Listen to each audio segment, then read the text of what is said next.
Salamat po sa sa Panginoon sa lahat ng kanya pong mga ginawa, maging yung lahat ng mga provision na kanya pong ibinigay.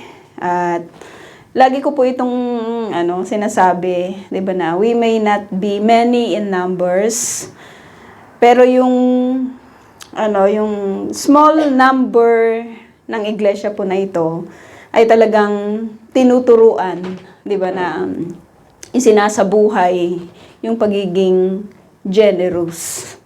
Sapagkat alam po natin na lahat naman ng mga biyaya na tinatanggap po natin sa Panginoon comes from God.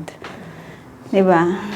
Hindi ito nasasayang, maging yung mga binibigay po natin na pag-abot, yung tithes and offering natin, we know kung saan po ito napupunta, at kung ano po yung kanya pong ginagawa sa iglesia po na ito. So let us pray.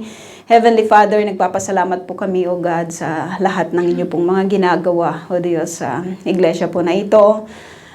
Dumaan man po sa lahat, Lord, ng mga pagsubok, Panginoon, at sa mga darating pa na mga pagsubok na may encounter, O God, ng iglesia po na ito, we will not be in worry, O God, sapagkat alam po namin na higit po kayong makapangyarihan, O Diyos, at kayo po, Panginoon, yung nag-iingat, O God, sa iglesia po na ito, maging ang inyo pong mga lingkod.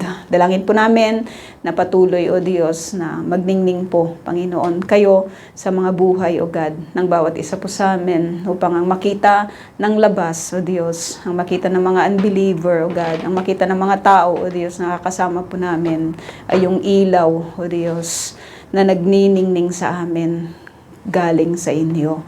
At sa inyo po namin ibinabalik, O God, at ibinibigay ang mataas na papuri, O God, sa lahat ng inyo pong ginawa, sa mga ginagawa po ninyo, at sa mga gagawin pa ninyo, O God, sa iglesia na ito. At sa inyo po lahat ang papuri in Jesus' name. Amen. So mga kapatid, tayo po ay magpapatuloy dito po sa ating pag-aaral sa book ng Mark. At nandito na po tayo sa Mark chapter 7. At susubukan ko pong magsalita ng mabilis sapagkat ang problema talaga sa akin ay mabagal akong magsalita, Pero nagagawa ko naman na 'yon sa mga Bible studies natin sa online, na naabot na lang ako ng 30 minutes, 27 minutes sa pag-share sa salita po ng Panginoon. So dito sa Mark chapter 7 verse 4, parang si Ate Tess iyak lang kanina. tawa siya. Yon. Sa verse 24 ay patuloy pa rin nating tinitignan yung ministry, yung life and ministry ng ating Panginoong Jesus, At may mga tagpo kung saan ay makikita po natin na siya ay nagpe-perform ng miracles, nagtuturo, nagpapagaling, 'di ba? At napaka dami ng kanya pong ginagawa. At dito sa account na to, napakaganda po ng lesson na makikita po natin dito, sapagkat ito din ay naisulat sa libro po ni Matthew sa chapter 15 verse 21 to 28. So, dun po muna tayo sa libro po ni Matthew, sapagkat mas marami po siyang sinasabi patungkol sa account na ito, at mamaya babalik po tayo ulit dito po sa book ni Marcos, So sabi dito sa Matthew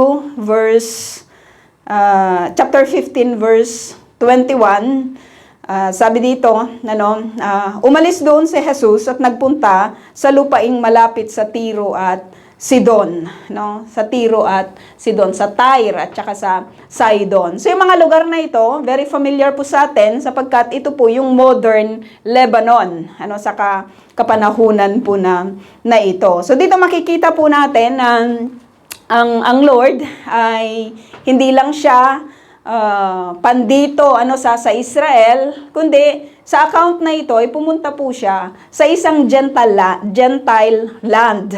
Walang iba kundi sa lugar po ng Tyre at saka ng Sidon or Sidon. Sabi dito, isang Kanineya na nakatira doon ang lumapit sa kanya na sumisigaw.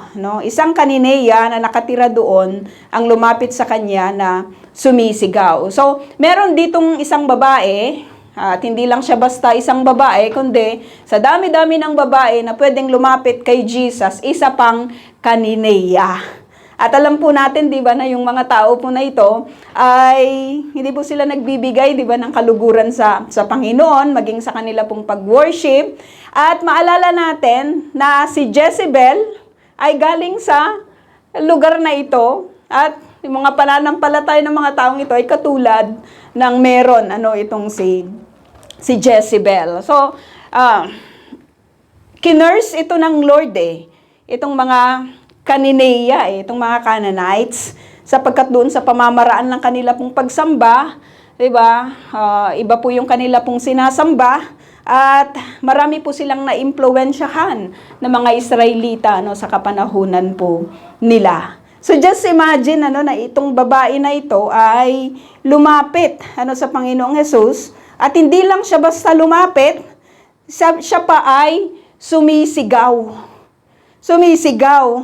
At ano yung kanyang sinisigaw? Sabi niya, Panginoon, anak ni David.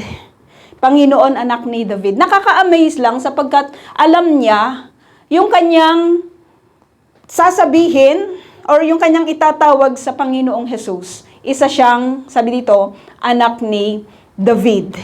So paano niya yun nalaman? Kung titignan natin sa Mark chapter 3, na doon kasi sa area po ng Galilee ay marami pong mga pinerform, 'di ba, si Jesus na mga wonders and miracles, at nakasama po yung Tyre and Sidon doon po sa mga nakakita or nakakilala doon po sa mga ginawa ng Panginoong Hesus. So probably yung mga marites sa kapanahunan na yon, tumawa si Ate Tess, yung mga kwento-kwento ay talagang nag-spread siya. Hindi lang sa banda ng Galilee, kundi sa buong nasasakupan ng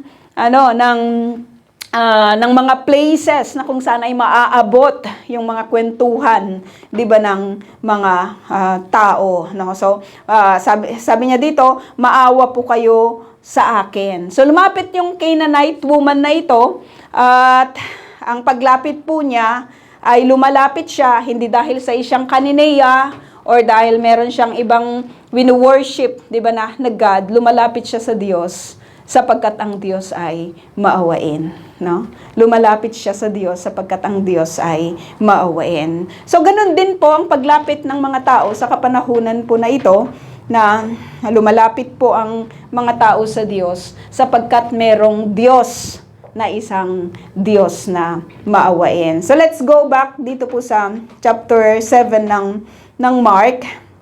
Basahin po natin. Wait lang. Ituloy ko lang dito pala sa Matthew. Sabi dito, ang anak kong babae sinasapian ng demonyo at labis na pinapahirapan nito. Ngunit hindi sumagot si Jesus. Lumapit ang kanyang mga alagad at sinabi kay Jesus, paalisin na nga po ninyo siya. Napakaingay niya at sunod ng sunod sa atin. Sumagot si Jesus, sa mga naliligaw na tupa ng sambahayan ng Israel lamang ako isinugo. Ngunit lumapit sa kanyang babae, lumuhod ito at nagmakaawa, tulungan po ninyo ako, Panginoon. Sumagot si Jesus, hindi dapat kunin ang pagkain ng mga bata at ibigay sa mga aso. Totoo nga, Panginoon. Ngunit ang mga aso man po ay kumakain ng mumong nalalaglag sa hapag ng kanilang Panginoon, tugon ng babae. At sinabi sa kanya ni Jesus, Ginang, napakalaki ng iyong pananampalataya. Mangyayari ang hinihiling mo at nooy gumaling ang kanyang anak. So gusto ko pong i-quote ito, mga kapatid, yung sabi niya, O woman, your faith is great. Napakalaki, Ginang, napakalaki ng iyong pananampalataya. So kung titignan natin, as recorded sa Hebrews chapter 11, napakarami pong tao, yung binanggit po doon sa Hebrews 11, na mga taong nanampalataya sa Diyos. Pero yung babaeng ito, kakaiba, napakalaki ng kanyang pananampalataya. So, meron lang 2 account sa Bible, especially sa New Testament, na sinabi ng Diyos na, sinabi ni Jesus na, napakalaki ng iyong pananampalataya. Maalala niyo yung isa? Yung sa centurion, di ba? At saka itong babaeng Cananean na ito, binanggit ni Jesus, napakalaki ng kanyang pananampalataya. So, kung tatanungin natin, paano ba lumaki ang pananampalataya? Paano ba palakihin yung ating pananampalataya? Kasi sinabi din ng scripture, ano ba yung pananampalataya? Ito yung mga bagay na hindi pa nakikita, pero pinaniniwalaan mo na. Di ba na mangyayari? So, paano natin ngayon palalakihin yung ating pananampalataya? Kung i-demonstrate natin, gaano kalaki yung pananampalataya po ninyo? Katulad ng mustasa, katulad ng kamatis, di ba? O katulad ng suha, o sa mga katulad ng bola, katulad ng buong mundo, di ba? Katulad ng aratilis. Gaano kalaki yung ating pananampalataya? Kasi sabi din ni Jesus, kapag meron kayong pananampalataya na kasinlaki lang ng butil ng mustasa, di ba? Ay kaya na niya sabihin na, lumipat ka dito, lumipat ka doon sa bundok. Ganun po yung sinasabi ng scripture. So paano nabanggit ni Jesus sa babaeng ito, na babae, napakalaki ng iyong pananampalataya? Ano yung nakita niya sa babaeng Cananean na ito, kung bakit sinabi niya na napakalaki ng kanyang pananampalataya? Na-amaze po ba kayo mga kapatid? Na kapag humarap sa Panginoon yung isang tao, sasabihin niya na, napakalaki ng iyong pananampalataya. Hindi lang sa basta nanampalataya ka, kundi napakalaki ng iyong pananampalataya. No? Sa Hebrews 11, makikita po natin dito, nasabi dito, ang pananampalataya ay katiyakan na mangyayari ang ating mga inaasahan at paninindigan tungkol sa mga bagay na hindi nakikita. No? Kinalulugdan ng Diyos ang mga taong noong unang panahon dahil sa kanilang pananampalataya. So, binanggit dito kung sino yung mga nanampalataya, sina Abel, sina Enoch, sina Noah, sina Abraham, no, si Jacob, si Isaac, at marami pang iba. Alam po ba natin na lahat ng mga pinanampalatayanan ng mga tao na ito, hindi po nila nakita. Hindi nila, hindi nila na-experience. No? Pero naniwala sila at nanangan sila, di ba, sa Panginoon. So, tignan natin isa-isa mga kapatid, what makes a faith a great faith? Di ba? Paano ba masabing great yung faith, di ba, ng isang tao? Tignan natin. Umalis doon si Jesus, sabi dito sa Mark 7 verse 24, umalis doon si Jesus at nagpunta sa lugar na malapit sa Tiro at Sidon, yung sinasabi nga natin, modern Lebanon. Tumuloy siya sa isang bahay doon at ayaw niyang malaman ni numan na naroon siya. So yung pagpunta ni Jesus sa Tyre at saka sa Sidon or sa Lebanon ay alam mo yun, hindi siya official visit, parang ganon, or hindi siya hindi siya pumunta doon para magpagaling. So probably, doon po sa mga pressure na kanya pong nararanasan sa Galilee, sapagkat nag-iinit na yung Galilee sa kanya, sa mga ginagawa niya, pinag-iinitan na siya ng mga Pharisees and everything. So probably, siniklude ni Jesus yung kanyang sarili, kasama yung kanyang mga disciples sa Tyre and Sidon. No? Pumunta sila doon at binanggit sa atin dito ni Mark na ayaw niyang malaman ni numan na naroon siya. Ayaw niyang malaman. So, kumbaga parang, di ba madalas ganun ginagawa ni Jesus, sinisiklod niya yung kanyang mga disciples para turuan sila. Pero alam natin na bawat ginagawa ng Panginoong Hesus, may mga dahilan, no? At may mga nais po siyang mapangyari. Subalit, sabi dito, hindi ganun ang nangyari. Dahil nga, nakita natin, sabi dito, verse 25, subalit hindi ganun ang nangyari, verse 25, ang pagdating niya'y nabalitaan ng isang babae. Alam natin, isa itong kanineya, sapagkat binanggit sa atin ni Matthew, na may babaeng sinasapian ng masamang espiritu. Yung anak niya ay sinasapian ng masamang espiritu. As a parent, mga kapatid, di ba? It is always our desire and it is always our wants na yung ating mga anak ay umayos. Di ba? Maayos sila.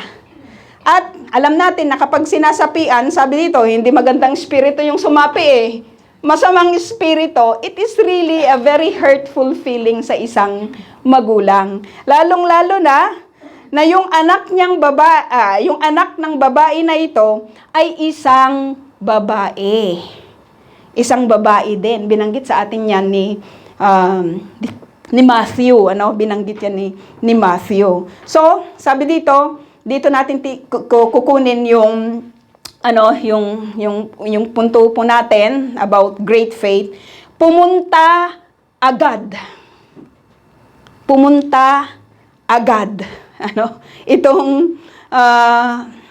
Itong babae na ito. Pumunta agad kanino? Kay Jesus. Kung gustong lumaki ang pananampalataya ng isang tao o ng isang mananampalataya sa Panginoon, unang-una sa lahat, mga kapatid, dapat tama yung object na pagbibigyan niya ng kanyang pananampalataya. Tama yung Diyos, tama yung lalapitan niya. Kasi maraming mga nananampalataya sa kapanahunan na ito na hindi directed sa Panginoong Hesus. May nananampalataya sa kahoy, no? May nananampalataya sa tubig. Nagulat ako nung minsan, meron na naman akong nakita na nagpapagaling daw, bandang Batangas. Ang daming mga nagkiklaim na mga healer sa Batangas. Lalaki naman na talagang, alam mo yon, ang dami-daming pumupunta sa kanya kasi nagpapagaling daw siya. Pwede kang mag-online, mga ganon. Tapos, papagalingin ka niya. Madami siyang mga orasyon na ginagawa. Dapat tama yung object. Tama yung person na nilalapitan. Paano ba sasabihin ng Panginoong Hesus na great yung iyong pananampalataya, malaki yung pananampalataya kung sa Kanya lalapit? Di ba yung isang tao? Itong babae na ito, nakita natin na nang mabalitaan po niya nung pagpunta ni Jesus doon sa lugar nila, sa Tyre at saka sa Sidon, sabi niya ganun, hindi po pwedeng hindi ko siya puntahan. Alam mo yung desperate na character ng isang ina? Nasubukan na po ba ninyo, mga mothers? Yung talagang desperado ka, kahit hindi mga mothers, kahit sino man sa atin, yung desperado ka, 'di ba? Lalong-lalo na kapag may mga sakit, na katulad po ng meron yung kanyang anak, lalapitan mo kahit sino Imposible na hindi niya nilapitan yung mga doktor sa kapanahunan na yon. Imposible din na hindi siya lumapit doon sa mga Diyos-Diyosan, di ba, na sinasamba sa lugar po na ito. Pero ni isa sa mga yon, walang nakapagpagaling sa anak niya. At nung mabalitaan niya si Jesus na nandoon sa lugar nila, tinake niya lahat ng risk, lahat ng opportunity upang mapuntahan ang Panginoong Hesus. Sapagkat sa sarili niya, sinasabi niya, hindi laging nandito si Jesus. Hindi laging nandito. Kung maglalakbay siya, papunta from Tyre at saka sa Sidon, papunta sa Galilee, it will take probably a month na maglalakad po sila. Or, kung medyo mabilis-bilis, di ba, siguro aabutin ng mga 2 linggo, mga ganon. Pero paano mo iiwanan yung anak mo na may sakit? Di ba? Paano mo iiwanan yung, hindi lang ito basta may lagnat, kundi Sinasapian ito ng masamang espiritu. Hindi mo ito po pwedeng dalhin kahit saan, sapagkat maaring magkaproblema ka pa. 'Di ba yung mga employer nga natin na minsan may tama, 'di ba? Minsan nakakalimot kapag inilabas mo pag ayaw nang umuwi, ay hindi mo yan talaga mapipilit, 'di ba na umuwi kahit anong gawin mo. 'Di ba? Magkakaproblema ka lang. Ito sinasapian ito, 'di ba, ng masamang espiritu, no? Pero yung babae po na yon, 'di ba? Lumapit siya sa tamang tao. Lumapit siya sa tamang object. Kung hindi man siya object, tamang person.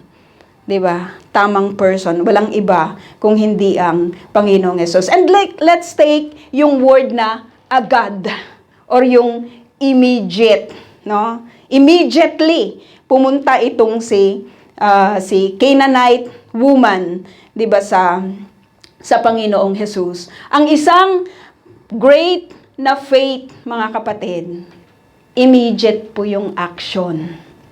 Hindi siya nagdi-delay. Diba? Hindi niya dinidelay yung paglapit niya, hindi niya dinidelay yung saka na lang ako lalapit. Pupunta pa naman siguro si Jesus dito. Diba? Hindi ganon yung kanyang sinabi. Immediately, pumunta agad siya. Napakaganda ng isang tao na desperado. Diba? Sapagkat kapag desperate ka, pupunta ka kaagad eh. Hindi mo ipagpapaliban at ganyan po yung ginawa ng babaeng ito. Yung kanyang sitwasyon, ito yung nag-lead sa kanya upang immediate kaagad yung kanyang paglapit sa Panginoong Hesus. At nakita natin kanina sa Matthew, binanggit niya, 'di ba, na anak ni David.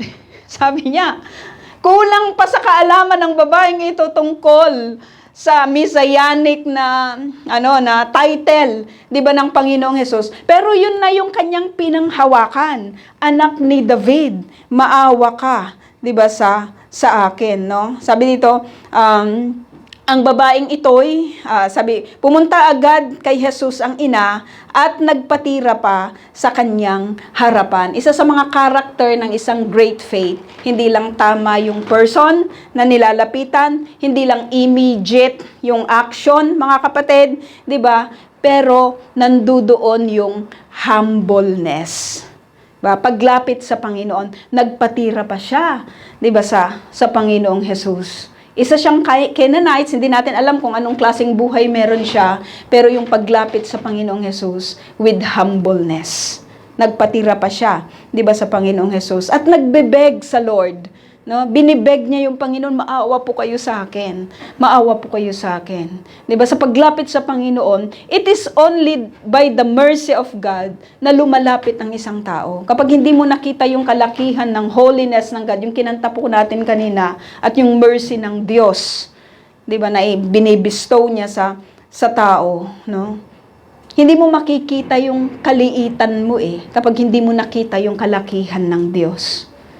Marami kasi sa mga tao sa kapanahunan po na ito, feeling nila mas malaki sila kaysa sa Diyos, no? At hindi sila nagpapatira pa sa kanyang harapan. 26, sabi dito, he put his faith into action. Di ba? He put her faith into action. Ang babaeng ito isang hentil na taga Syrophoenicia. Sabi dito, nakiusap ito kay Jesus na palayasin ang demonyong sumapi sa kanyang anak. No? Nakiusap ang Panginoong Hesus. Nandun po yung kanyang humbleness, nandun po yung kanyang pagsusumamo, 'di ba, sa Panginoon. Nakikiusap. Tayo po ba, mga kapatid, kapag tayo po ay humihingi sa Lord ng kanyang favor, nakikiusap po ba tayo or are we commanding Him to give us, 'di ba, the things that we wanted to have? Bigyan mo po ako, Lord, nito. Hindi ka nakiusap noon. You are commanding God to give you this and to give you that. Diba? Bigyan mo ako nito. Ganito yung gawin mo.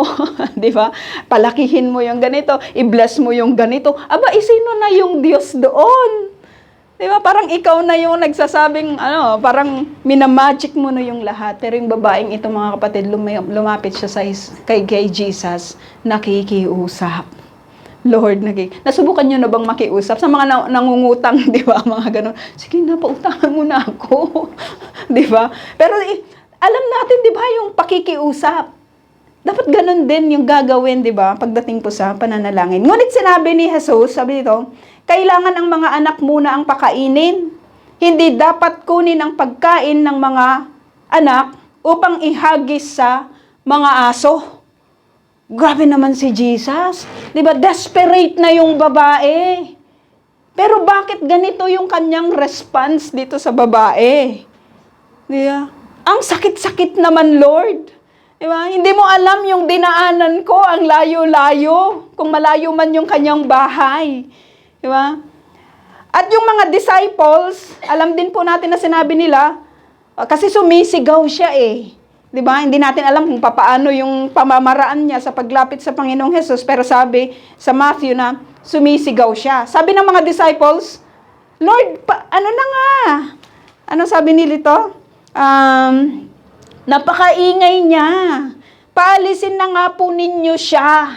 Sabi dito, napakaingay niya at sunod ng sunod sa atin. So may hindrance sa babaeng ito, mga kapatid. Una sa lahat, parang nire-reject siya ng Panginoon. And at the same time, yung mga disciples, naiinis na sa kanya. Diba? Naiingayan na sa kanya. So ano ngayon yung kanyang gagawin?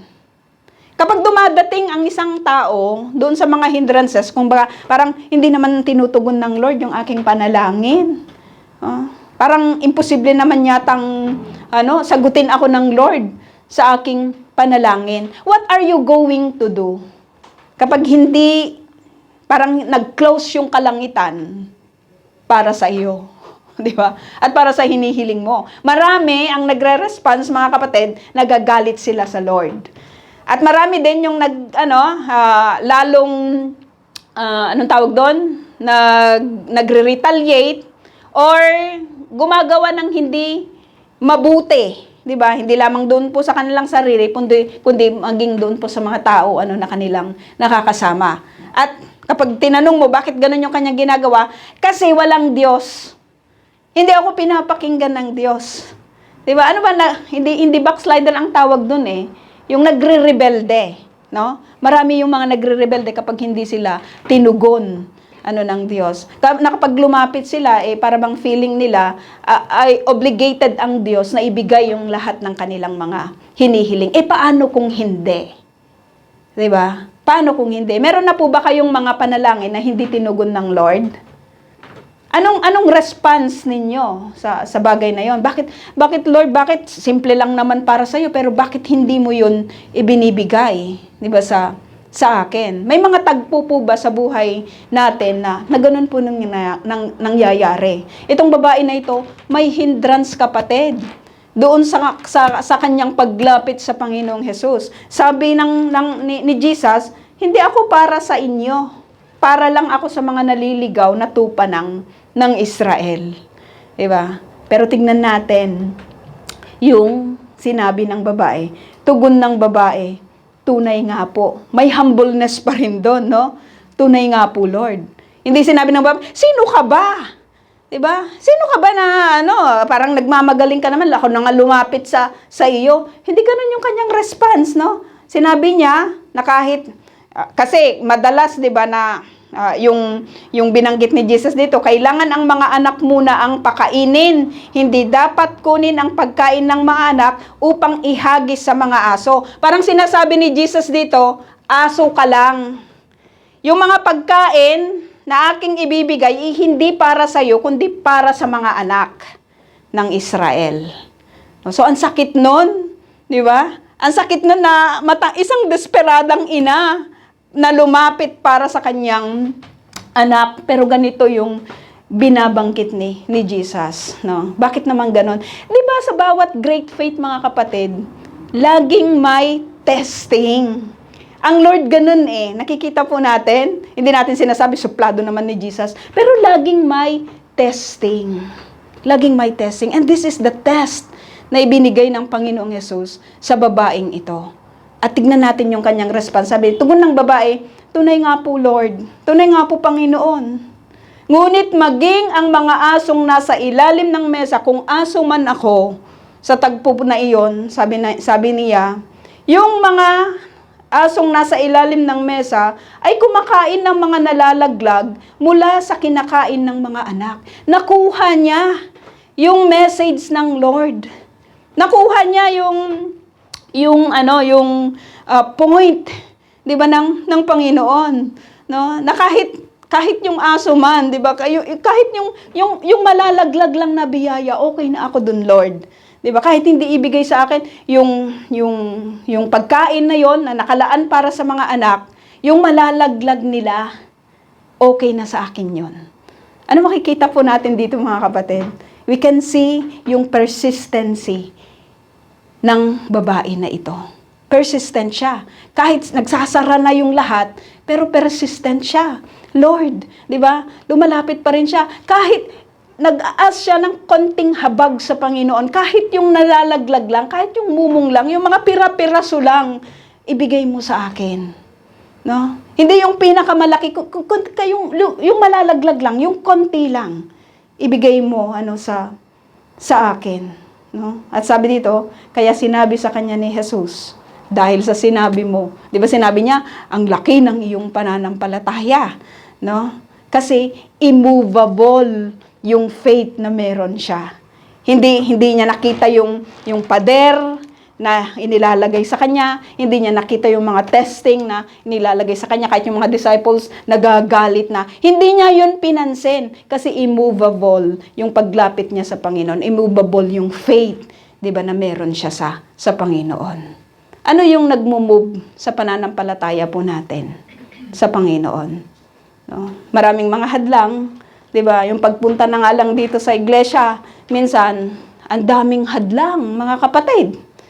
Napakaraming hadlang, pero yung babae na ito, hindi siya nagpahadlang sa mga meron na hadlang sa paglapit niya sa Panginoon. And she received kung ano yung kanyang hinihingi sa Panginoon. Nakita ng Lord yung kanyang pananampalataya. It is impossible for a man, 'di ba, na i-please yung God without faith. So it is very important na makita ng Diyos, yung persistency ng isang tao. 31, umalis si Jesus mula sa lupain ng Tiro, dumaan sa Sidon at nagtuloy sa lawa ng Galilea. Tinahak niya ang lupain ng Decapolis. So itong Decapolis, pinag-aaralan po natin yan sa Bible study.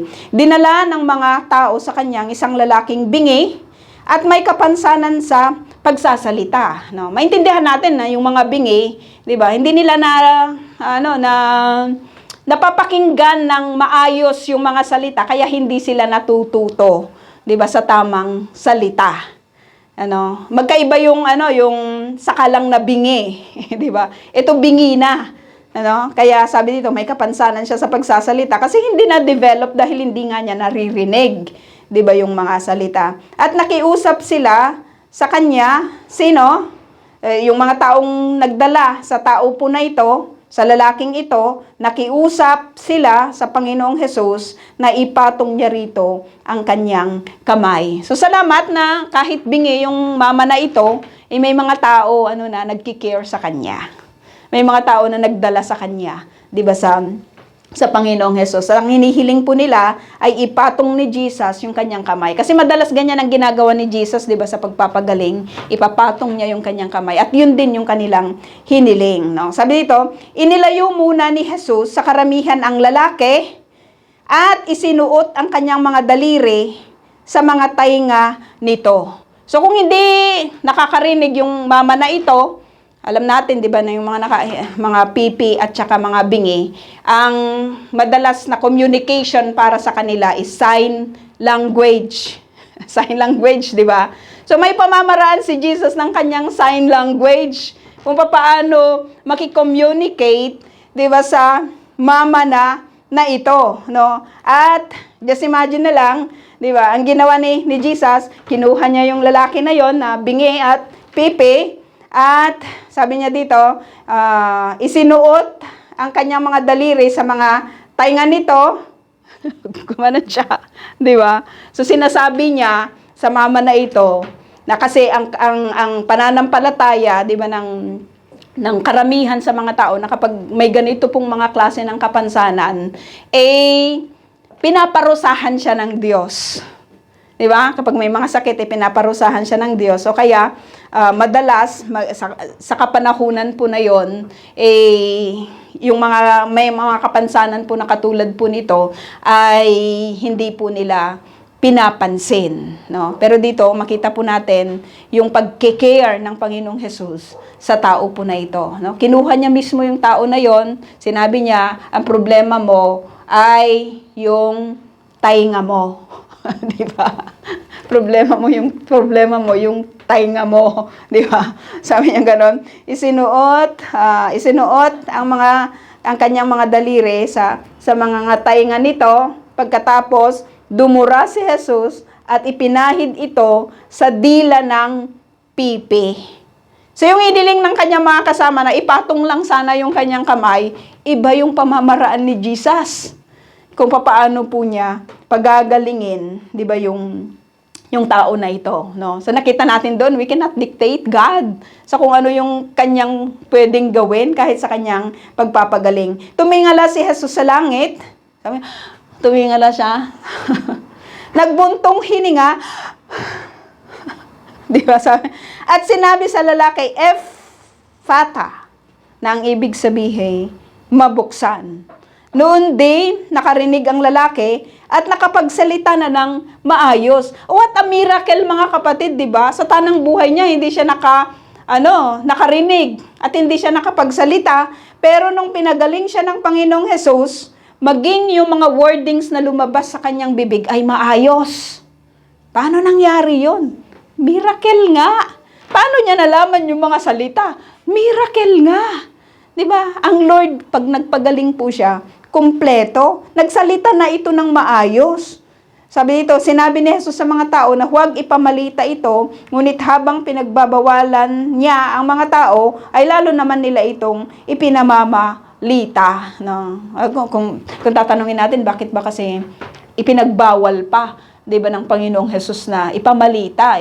Sino ba naman yung hindi magbabalita, no, sa magandang balita na ito, no? At kung i-study po na, sa Bible study kasi, binibigyan din natin yung lahat ng mga tagpo na meron dito. Pero makikita po natin dito, mga kapatid, 'di ba, na may mga account pa kasi na mangyayari, ano, sa proclamation ng salita po ng Panginoon. Kasi maiiba yung pagtingin sa Panginoong Hesus. Makikita natin dito, verse 37, sabi dito, buong paghangang sinasabi nila, napakahusay ng lahat ng kanyang ginagawa. Binibigyan niya ng pandinig ang mga bingi at pinagsasalita ang mga pipi. Yun yung nakita nila. 'Di ba? Kaya makita natin na sinabi ng Lord na wag muna ninyong ipapamalita kasi 'di ba? Mag-ano pa siya magpo-proclaim pa siya ng salita ng Panginoon. Itong mga nangyari po na ito, 'di ba, na pagpapagaling po niya ay bilang katibayan doon sa mga salita na kanya pong binabanggit, no? Pero dito walang salita na nakita natin, hindi nagturo ang Panginoong Hesus. Makikita po natin yan as He feeds the 4,000, di ba, na magtuturo po siya at makikita po yung kanyang mga gagawin pa. May mga pagkakataon na sinasabi niya, huwag mo nang sabihin. May mga pagkakataon na sinasabi niya na sabihin. Sa tagpo po na ito, ay sinabi niya, huwag mo nang sabihin, sapagkat makikita natin yan as we go on, di ba, sa atin pong pag-aaral. So let us pray.